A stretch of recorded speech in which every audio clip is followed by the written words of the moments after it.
आज लगभग 20 साल के बाद मैं सिरोही और जालोर के मित्रों से मुखातिब हूँ। बहुत सारे परिचित अपरिचित चेहरे यहाँ नज़र आ रहे हैं। राजस्थान परिमंडल के इस ऐतिहासिक अधिवेशन में मैं अपनी ओर से और अपने तमाम साथियों की ओर से आप सबका स्वागत करता हूँ, अभिनंदन करता हूँ। हमारे यहाँ जो सेवानिवृत्त बंधु बैठे हैं, मेरे बड़े भाई नरपत सिंह जी पंवार, और नरपत सिंह जी के साथ में एक पूरी जमात, एक पूरी वो पीढ़ी जो अब रिटायर हो चुकी है, लेकिन तब भी उनके संगठन के साथ उनका जुड़ाव है, निरंतर है। और मैं तो बल्कि आपको भी ये राय दूंगा कि आप उनके संपर्क में रहें। हम लोगों का जो अनुभव है ये बहुत बहुमूल्य है, आप इसका लाभ लें और अपने संघर्ष को आगे बढ़ाने में एक बहुत बड़ी भूमिका इस अनुभव की हो सकती है।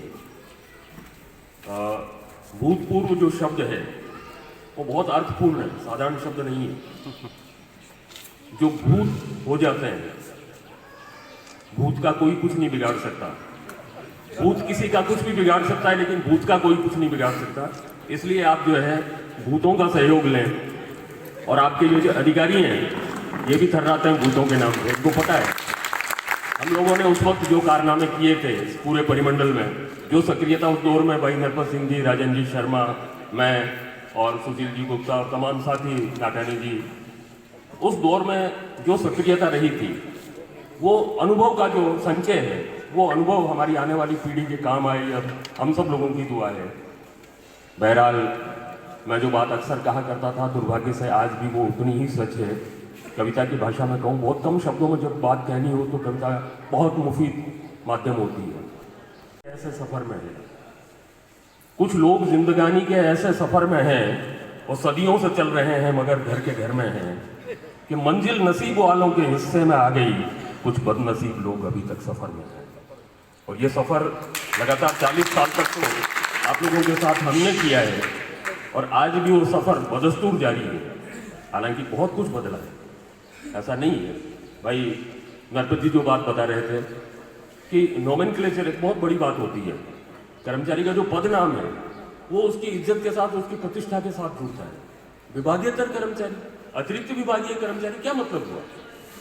या तो वो कर्मचारी नहीं है, या फिर वो अतिरिक्त नहीं है, विभागीयतर नहीं है। विभाग में काम कर रहे हो, विभागीयतर कर्मचारी।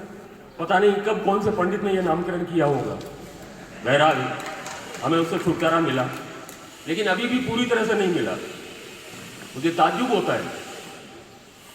मैंने पार्लियामेंट सीट के एक ग्रामीण डाक सेवक बंधु से पूछा, मैंने कहा आप किस पद पे हैं? मुझे लगा कि शायद कोई विभागीय कर्मचारी है। उसने कहा सर मैं ग्रामीण डाक सेवक हूँ। मैंने कहा ग्रामीण डाक सेवक देश की राजधानी में क्या कर रहे हो भाई? इतने इतने बड़े शहर, महानगर, मेट्रो सिटीज, और वहाँ ग्रामीण डाक सेवक। मतलब इससे बड़ी कोई हास्यास्पद स्थिति नहीं हो सकती, जहाँ मकान किराए के अलावा सीसीए और मिलता है, सिटी कंपनसेटरी अलाउंस, वहाँ एक ग्रामीण डाक सेवक को मकान किराया नहीं मिलता, और उससे सेवाएं आप बेंगलोर और दिल्ली में ले रहे हो, कलकत्ता में ले रहे हो। तो एक सुझाव मैं इस मंच के माध्यम से, और यहाँ भाई दिनेश्वर जी और भाई सुगंधी मिश्रा जी मौजूद हैं, मैं चाहूँगा कि कम से कम एक बदलाव हो। और इससे पहले जो बात कही गई कि भाई मुरारी भाई जी बता रहे थे कि जो कर्मचारी एचओ में, एसओ में जो काम कर रहे हैं, आप कैसे कल्पना कर सकते हैं कि वो 4 घंटे में अपनी ड्यूटी कर लेते होंगे? लगभग असंभव। उनकी ड्यूटी 8 घंटे ही होती है, क्योंकि वो एसपीएम के साथ, पोस्ट मास्टर के साथ अटैच होते हैं, और जैसे ही उनकी ड्यूटी शुरू होती है वैसे ही उनकी शुरू होती है, और जब तक उनकी चलती है तब तक उनकी भी चलती है। तो कम से कम एक सम्मानजनक अंतर कहीं ना कहीं रखा जाए जो शहरों में काम कर रहे हैं, और उनका जो नामकरण है, गांव में जो काम कर रहे हैं उनको आप ग्रामीण डाक सेवक बेशक हैं, कोई दिक्कत नहीं, लेकिन जो लोग शहरों में काम कर रहे हैं उनको आप केवल डाक सेवक हैं, ग्रामीण डाक सेवक नहीं। मुझे याद आता है बहुत वर्षों पहले एक कार्यक्रम था, तो वहाँ उस कार्यक्रम के जो संयोजक थे वो एक मास्टर जी थे, और 15-20 साल तक वो गाँव में रहे, बाद में शहर में आ गए। तो मेरे साथ वो चर्चा कर रहे थे बैठक व्यवस्था को लेकर के, तो उन्होंने कहा वो तो ठीक है लेकिन ग्रामीण कहाँ बैठेंगे। अरे मैंने कहा भाई तुम शहर में आ गए हो, ग्रामीण नहीं है। वो गांव में ऐसे बोलते थे ग्रामीण कहाँ बैठेंगे। मैंने कहा यहाँ नागरिक बैठेंगे। तो ये नागरिक और ग्रामीण का जो अंतर है वो कहीं ना कहीं मेंटेन हो। मित्रों, मुझे आज भी वो दिन याद है जब मैंने का वातावरण बने। ये नकारात्मकता मैं जहां भी देखता हूँ बहुत बुरी तरह से हावी है। जो भी कोई मिलता है हमारा क्या होना है, साहब कुछ नहीं होना, हमको बस यूं ही जिंदगी निकल गई निकल जाएगी। अरे यार क्यों निकल गई, क्यों निकल जाएगी। यानी कहने का मतलब ये रोते रहना जो है ना ये छोड़ दीजिए आप, सब कुछ हो जाएगा। आदमी जो सकारात्मक होते हैं, जो पॉजिटिव होते हैं, जो ऊर्जावान होते हैं वो अलग तरह से सोचते हैं क्या नहीं होगा, क्यों नहीं होगा बस। तो हाँ, मैं जिक्र कर रहा था केतली और छाते की। तो मैंने उनसे ये कहा कि भाई आप 60 साल 65 साल की उम्र तक नौकरी करोगे, 20 साल की उम्र में आए 45 साल नौकरी की, तो 3 साल में एक छाते के हिसाब से आपको कितने छाते मिल जाएंगे, या 15 छाते। उन दिनों में 50 रुपए में एक छाता आ जाता था, तो उनका 750 रुपये। और केतली कितनी मिल जाएगी, क्योंकि ये तो वो महकमा है ना जो एक एक हर्फ को जो है जोड़ के चलता है।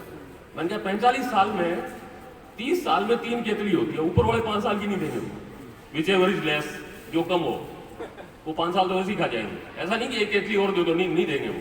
तो मैंने कहा 3 केतलियां मिलनी है तुम्हें। केतली की 150 रुपए की कीमत थी, मैंने कहा 450 रुपये।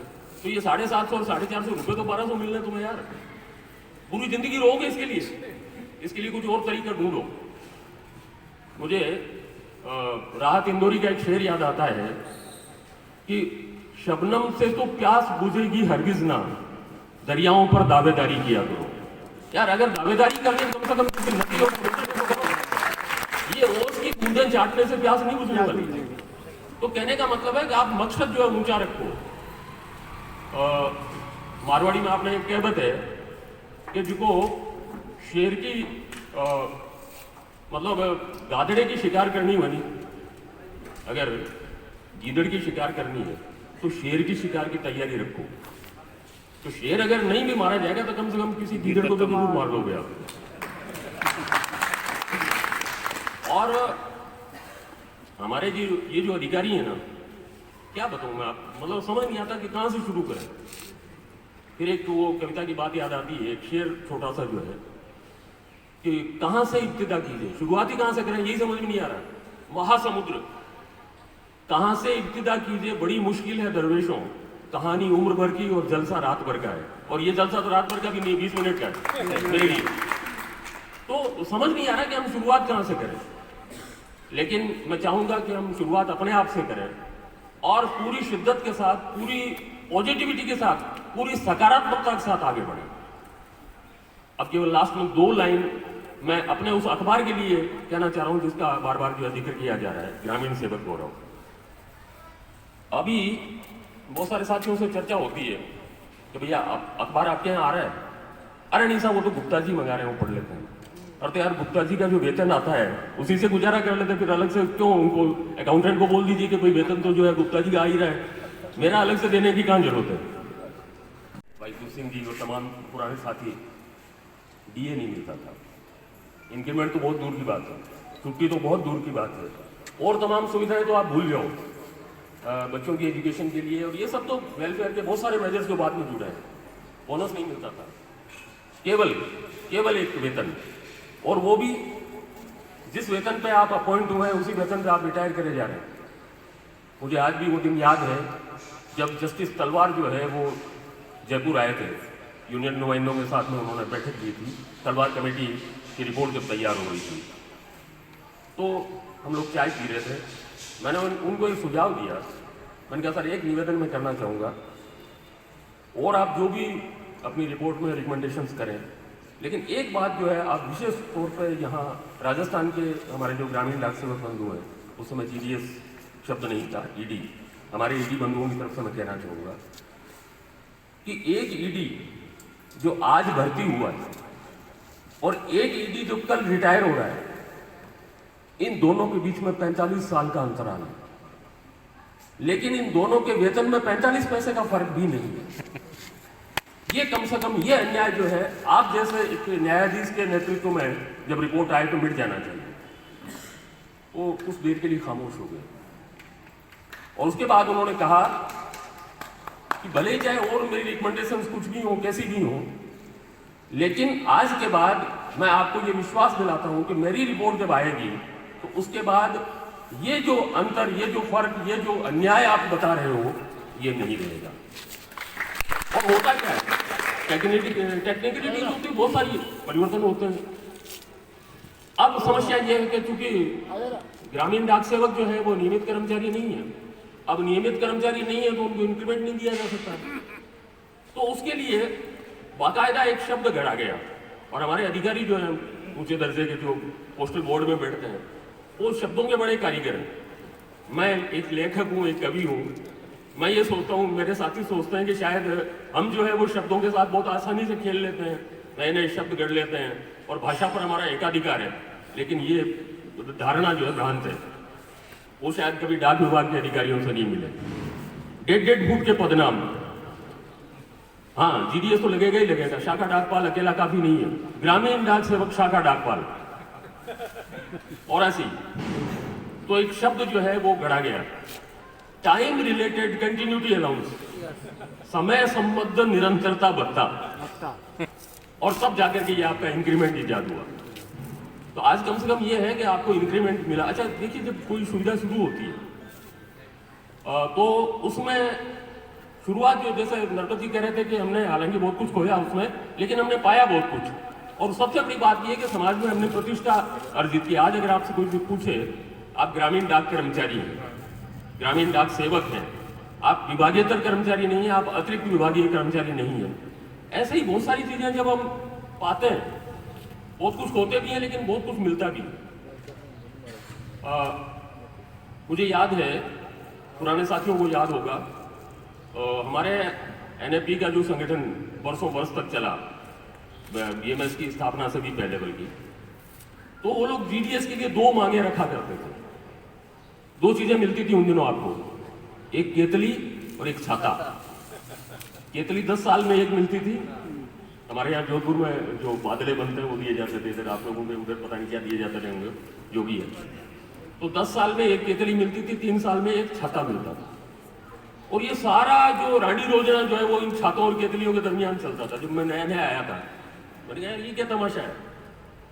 अच्छा, जब यूनियन का सम्मेलन होता, आज की तरह आप लोग जैसे बैठे हैं, हम लोग सब इकट्ठे होते, तब भी एक मुझे छाता नहीं मिला, मुझे केतली नहीं मिली, वो नहीं मिली, मुझे एक ही मिली, 2 मिलनी थी। अरे मैंने कहा यार तुम्हें 10 भी दे देंगे अगर। अच्छा, फिर मैं उनसे एक बात पूछा करता, मेरा कहने का मतलब ये कि मैं बहुत अलग तरह से बोलूंगा, आपकी मांगों के बारे में तो भाई सुगंधी जी और दिनेश जी बताएंगे।